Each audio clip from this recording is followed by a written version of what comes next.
চরাঞ্চলে বেড়েছে সাপের উপদ্রব। বাসা, বাড়ি, ফসলি জমি সহ সব জায়গায় ছড়িয়ে পড়েছে নানা ধরনের বিষধর সব সাপ। শুধু চরাঞ্চল নয়, গোটা দেশে এখন সাপের আতঙ্ক। শিরোনামে বিষধর রাসেলস ভাইপার। ফেসবুক, ইউটিউব সহ সবখানে এখন রাসেলস ভাইপার নিয়ে আলোচনা। দেশের নানা জেলায় দেখা মিলছে বিষধর ও প্রাণঘাতী এই সাপ। মৃত্যুর খবর আসছে প্রতিদিন। এটিকে চন্দ্রপুরের সাপও বলা হয় বাংলাদেশে, যে সাপের আতঙ্কে এখন গোটা দেশ। সারা দেশের মানুষের মধ্যে যখন ভীতি, তখন ব্যতিক্রম চিত্র মিনুঢালির ক্ষেত্রে। তিনি উল্টো খুঁজে বেড়াচ্ছেন এই সাপ। ভেলকিবাজি দেখিয়ে উদ্ধার করছেন একের পর এক রাসেলস ভাইপার। পুরো নাম মিরাজুল হক ঢালি, তবে স্থানীয়দের কাছে মিনু ঢালি নামে বেশি পরিচিত। তিনি সাপুরের সাপ ধরে তার নেশা। 2001 সালে সর্বপ্রথম একটি রাসেলস ভাইপার ধরেন তিনি। তবে সম্প্রতি সময়ে এই সাপের সংখ্যা বেড়ে যাওয়ার পর অল্প সময়ে অনেক রাসেলস ভাইপার ধরার সুযোগ পেয়েছেন ধৈর্য অবলীলায়। তিনি মূলত চরাঞ্চলের মানুষের কাছে বিপদের বন্ধু বলে পরিচিত।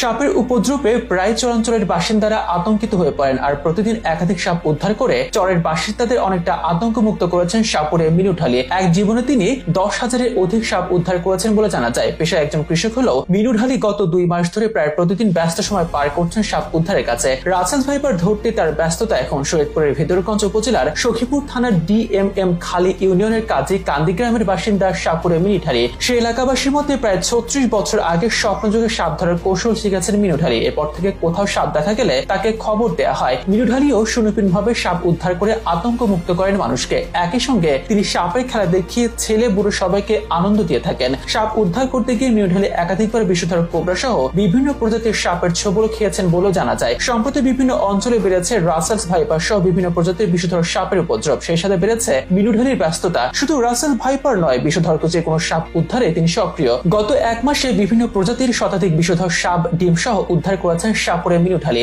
সাপগুলো উদ্ধার করার সময় কিছু সাপ মারা গেলেও অধিকাংশ সাপে তিনি সাপ খেলা দেখানো সাপুরদেরকে দিয়ে দেন। মিনু ঢালির সুনাম তাই বিভিন্ন জেলায় ছড়িয়ে পড়েছে। এমনকি চট্টগ্রামের ভেডম রিসোর্ট সেন্টার থেকে এক গবেষক এসে তার উদ্ধারকৃত একটি রাসেলস ভাইপার সাপ নিয়ে গেছেন এন্টিভেনম তৈরির কাজ করতে। মিনু ঢালি বলেন, সাপের কামড়ে যখন মানুষ মারা যায় তখন আমার খুব খারাপ লাগে। যখন সাপ ধরে সাপের সঙ্গে কোমর দুলিয়ে নাচতে পারি তখন অনেক আনন্দ পাই।